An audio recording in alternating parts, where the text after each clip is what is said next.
Hi everyone, welcome to Shoptudipa's Learning Zone.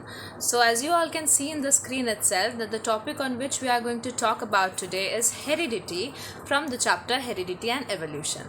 Now I found this that often the students find it a little bit problematic in solving the problems of heredity. I hope after this session everything will be crystal clear to all of you and we will solve as many problems to solve all of your problems. Okay, so let's begin. Now, whenever we are talking about this heredity, the first thing which comes into our mind is what is heredity? Heredity is nothing but the transmission or the passing of characters from the parents to their babies. So, whenever the parents give birth to their younger ones, which are known as offsprings, so certain characters of the parents are being transmitted to their babies. So, that's what heredity is. Now, along with heredity, the term which is related is variation. So, variation is what? It is the differences in the characters in between the parents and the babies.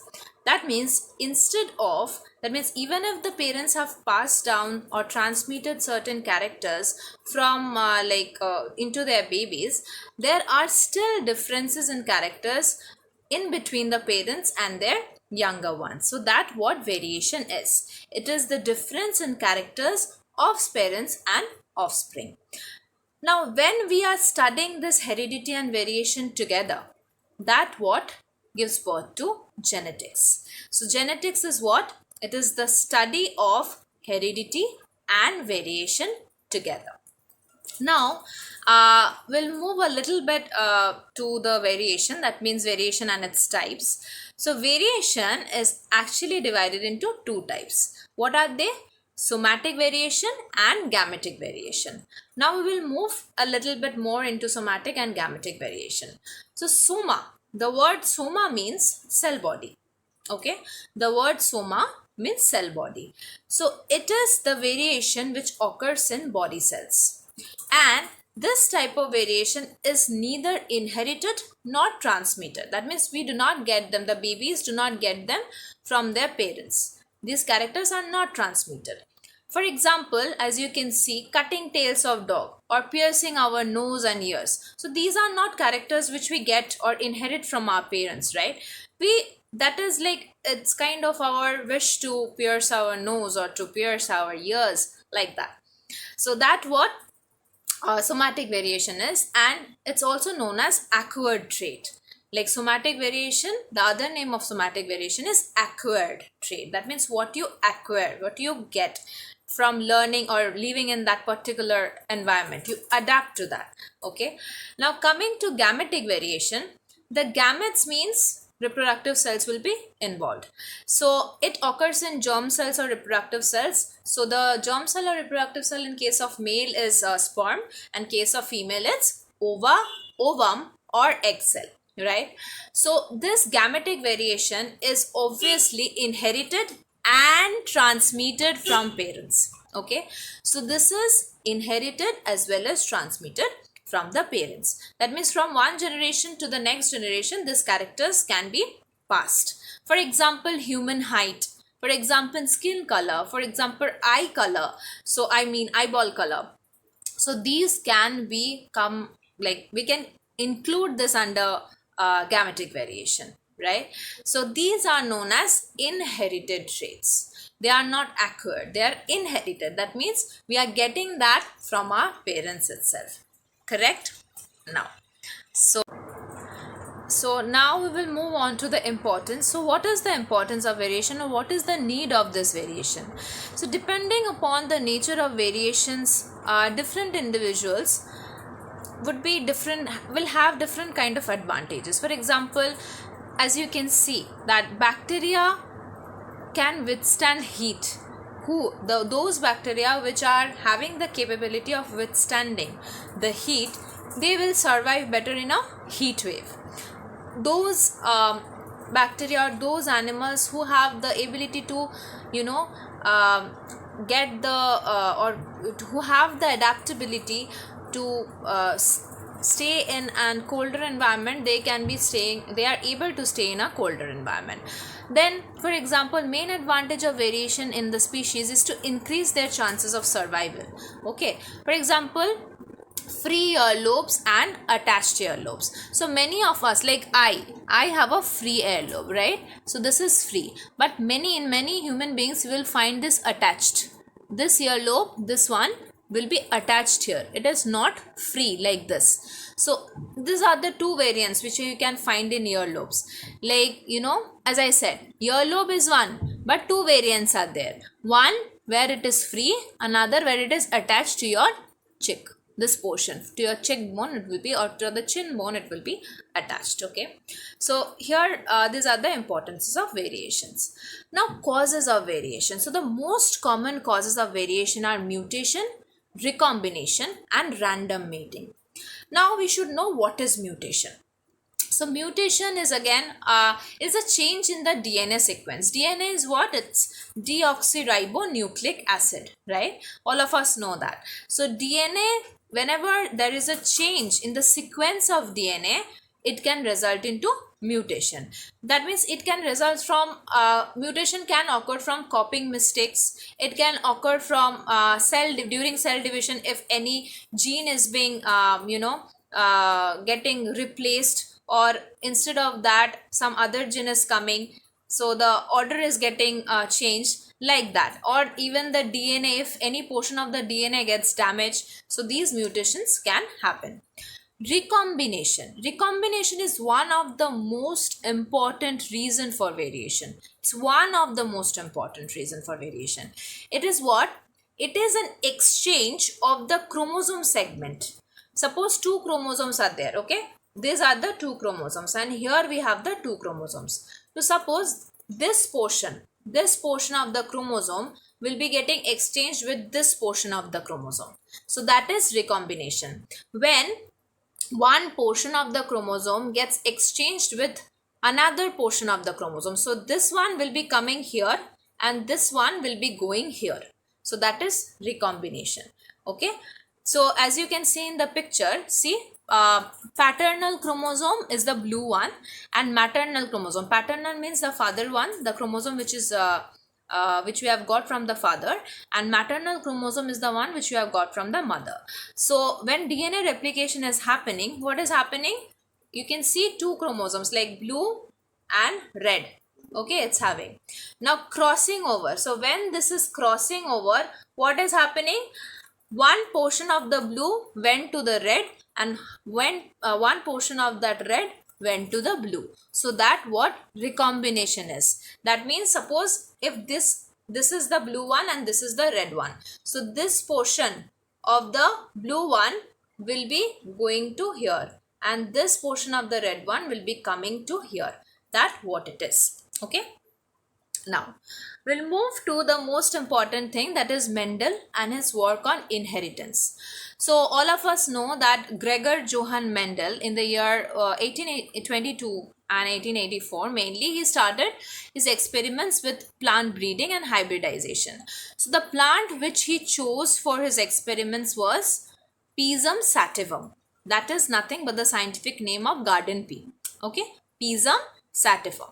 Now always remember, whenever you write a scientific name, the first one is the generic name and the second one is the species name. Always the generic name should begin with capital letter and the species name will begin with small letter, and both the names should be underlined separately. If you do not write like that, you will get 0. So that's the rule. Okay, that's the rule how you write scientific names. Coming to this Mendel's experimental method, he chose garden pea for his experiment. Why he chose garden pea? Because availability of detectable contrasting characters were there. Short lifespan of the plant. Normally it allows self-fertilization. I mean the plant allows self-fertilization, and large number of seeds it produces. So that's why Mendel chose garden pea for his experiment. Now, there were 7 pairs of contrasting characters based on which Mendel performed these experiments. What are those 7 contrasting characters? In the screen itself, it's visible. Seed shape. Now, seed shape. One was round shape, one was wrinkled shape. So, first characters, if we say, seed shape was one character, seed color was the second character. So, seed shape, seed color, pod shape, pod color, then flower color. So, here 5, and remaining 2 are flower location and the plant size that we are having. So, 7. What are the 7? Again, I'll repeat once more. Seed shape, seed color, pod shape, pod color, flower color, flower location, and last but not the least, plant size. Now, among these 7 contrasting characters, again, there were divisions. Like seed shape, under that round shaped seed was there, wrinkle shaped seed was there. In seed color, two characters, yellow color seed or green color seed. Pod shape, inflated, constricted. Okay. Pod color, green color pod, yellowish color pod. Flower color, purple, white. Okay, or violet or white also you can say. Location of the flower, axial position, terminal position. Axial means in the axis it will be formed. Terminal means at the top or at the tip. Okay, at the end, like terminal top. Okay. Plant size, tall and dwarf. So either it's a taller plant, either it's a short or dwarf plant. So based on these 7 pairs of contracting characters, Mendel did his experiments. Now there were certain laws. The first law of Mendel is known as Mendel's law of dominance. What it is known as? Mendel's law of dominance. Now what does that say? So if the 2 alleles are different, that means heterozygous. Okay, homozygous means same, heterozygous means different. So if the 2 alleles, that means the 2 genes which are involved, if they are different, one is capital B, suppose, which is known as the dominant because it's capital. So whenever anything is capital, it's dominant over the other, right? It has the more power. So whenever the 2 alleles are different, the trait associated with only one of these will be visible. Mainly here, the one which is visible is the dominant and the one which is hidden is the recessive. So the trait which is visible, which is dominant, that is the capital one, will be visible, and the recessive one, that means the smaller one, will be hidden. So here B is dominant and the smaller b, I mean capital B is dominant and smaller b is the recessive one. Okay. So that is Mendel's law of dominance. That means the dominant character will be expressed. Recessive character will be hidden. Okay. Now, dominant and recessive, already I told you. So, a dominant allele is always represented by a capital letter. Dominance. That means it will be like ruling. Okay. And it's always expressed when present, like BB, capital B or capital B, small b. And a recessive allele is represented by the lowercase letter. That means small letter. So it will be only expressed when an individual has 2, one from mom and one from the father. That means one from the mother and one from the father. So BB, small b, 2 small b's. Okay, that what dominant and recessive is. Coming to the terms which you should know before doing all the problem sums. Genotype, phenotype. So the name itself is saying, right? Genotype. Genotype means the genetic makeup. So the genes which are there, the alleles which are there, which are expressed in letters, these are the genotypic characters. Phenotypic means physical appearance. Physical appearance, how they are looking. Are they green in color? Are they blue in color? Or is it like inflated or it's like constricted? How do they look? So is it short? Is it tall? So basically depending upon its physical appearance, the phenotypic character is detected. So phenotype is nothing but the physical appearance of an individual. Okay. Next, homozygous, heterozygous also I talked about when I was talking about that the first thing. I was talking about the law of dominance.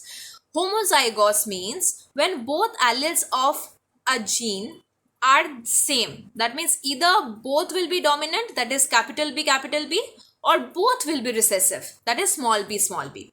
So both will have to be same. The 2 alleles which we are getting has to be same. That means Either they will be BB capital, then that means both will be dominant, or they both will be recessive. Okay. Heterozygous, where when one allele is dominant and the other is recessive, that means one is capital B, another is small b. One is capital B, another is small b. So that is heterozygous, which is not similar. Homozygous is similar. That means this will be also capital B, this will be also capital B. So when both the alleles are of capital B, that is homozygous. But when this is capital B and when this is small b, that is heterozygous. Okay. Next, Punnett square. What is that? So already you know that these are the squares which are basically used to show mating between two parents, okay, to produce the number of offsprings. So whatever alleles or genes we get from the two parents, they are crossed over, and through this help of the Punnett square only, we show the number of offsprings of the babies which are being produced. Second law of Mendel is Mendel's law of segregation. Okay, Mendel's law of segregation. What is that? Now, a normal cell has two varieties. I mean, two alleles. Okay, so a gamete, whether it's a sperm, egg, pollen, ovule, whatever it is, contains one allele, randomly chosen from the two somatic cells. For example, if you have one allele for suppose green eyes or blue eyes or even brown eyes, the somatic cell, suppose if you have one allele for green eyes which is considered to be capital B. So here it's written brown eyes, so I'll talk about brown eyes only. So if you have brown eyes, okay, which is considered to be capital B, and if you have another allele of blue eyes which is considered to be small b. So brown eyes capital B, and the blue eyes small b. So somatic cells have BB, that means capital B as well as small b, and each gamete will carry on one of capital B or small b chosen randomly. That means the separation of alleles into separate gametes is known as law of segregation. Segregation means separation. The word segregation itself means separation. So the law of segregation will be stating what? So each individual has two factors. The factors separate or segregate during the formation of gametes. Now each gamete will contain one factor from each pair of factors. So there are two pairs of factors. Okay, so each gamete will be carrying one factor from each of the pair of factors. Okay, so fertilization gives birth to the new individual like this. Now we will come to monohybrid cross. Okay, so the cross between two pea plants, the cross between two pea plants with one pair of contrasting characters is called a monohybrid cross. Mono means one, single. Mono means one or single.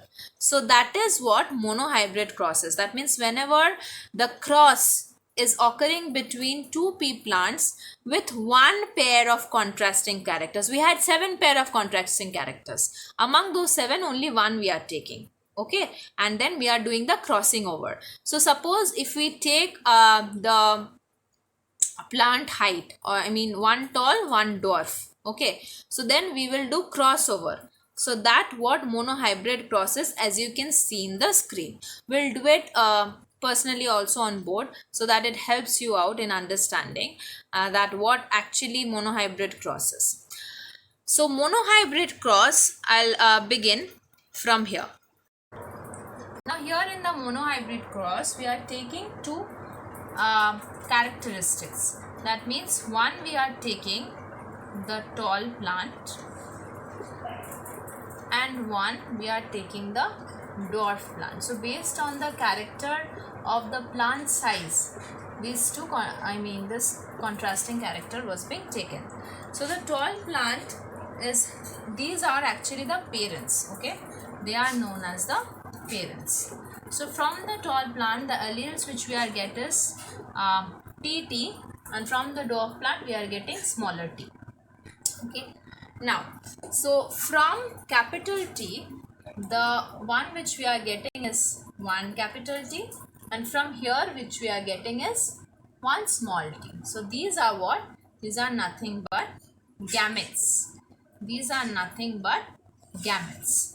So when they will cross over, they will form T as the F1 or first filial generation product. First filial generation product. Okay, so that's the first filial generation product. We are getting what? We are getting heterozygous stall. So you can see both are different. The alleles which are there, that is different. One is dominant, one is recessive. So it's a heterozygous one, and the character which will be expressed will be the capital T one, that means the dominant one. So it's the taller one. So heterozygous tall it will be. Now again what we'll do is, this heterozygous tall allele will be selfing. Okay, so this TT and this TT will be crossing over. So from here we will be getting one T and one small t, and again here one capital T, one small t. What we are getting. Okay, so basically these are the four gametes which we are getting from these. So these are what? Again, they are the gametes. Now we will be crossing this over. So what we are getting, I'll make a board, that is the Punnett square or the checker board we say. Okay, where we have these. That means what we are having, I just do it. See. So here we are having the male and the female one. Okay, the male and the female one. Okay, now the genes or the gametes rather which we got from the male and the female one are the same. Capital T, small t, capital T, small t. So we have placed that. Okay, now we will be we will be crossing over among this. So T when combines with T or crosses over with T will give what? Capital T, capital T. Okay, this T will be crossed with this will give capital T, small t. Again this T crossed with this will give capital T, small t, and this T crossed with this will give two small t's. Okay, two small t's it will be giving. Understood? Okay, now this is what? Capital T and capital T is what? Homozygous tall. So what is its nature? It's homozygous because we can see that the alleles are same only. So homozygous tall.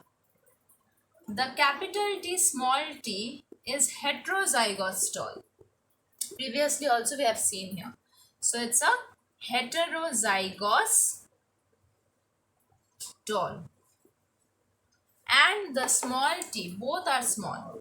So that's a homozygous dwarf. Homozygous dwarf. Clear? So that what it is. Now coming to the ratio. So whenever we are doing any crossing over, we have to find the phenotypic ratio and the genotypic ratio. So now what is the phenotypic ratio? Already we know that it depends upon the physical appearance, right? So physical appearance, if you see, so this is a tall, this is also tall, this is also tall, right? So we got three tall.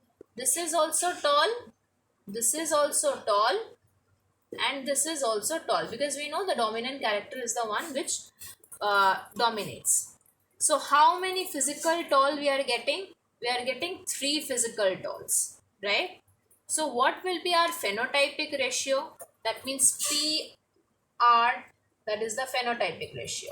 Phenotypic ratio is 3 That means 3 tall and 1 dwarf, right? So 3:1 will be our phenotypic ratio. Coming to genotypic ratio. Genotypic ratio is what? That means depending upon the genes. Okay. So if you can see, there are two similar tall genes. So we have one TT. This T and this T are same. They are similar. So how many types we are having? This two types. So two numbers are there. So 2. And again one small, like one dwarf we are having. So 1:2:1 is our genotypic ratio. So this is how this full monohybrid cross is being done, which depends upon the law of segregation. That means from here it got segregated, then from here also it got segregated. This is known as the F2 generation. This is the F1 and this is the F2. Basically here F2 starts. Okay, so then we are getting this as the result. The phenotypic ratio is 3. That means physically tall we are getting 3 and 1 dwarf we are getting, so 3:1. And according to the comparison of genes, 2 tall genes, so only, I mean 1 tall gene together, so 1. These are 2 we are getting in numbers, so 2, and 1 dwarf, so 1:2:1. That what monohybrid cross is, depending upon the law of segregation. I hope all of you are cleared with this. So that's for the day. I will not stretch it anymore because a part 2 of the video will be coming soon, which will be having the dihybrid cross and few more things. And if you like it, if you understand this video after seeing this, if concepts get a little bit clearer for you people, so please like, share and subscribe to my channel. Thank you.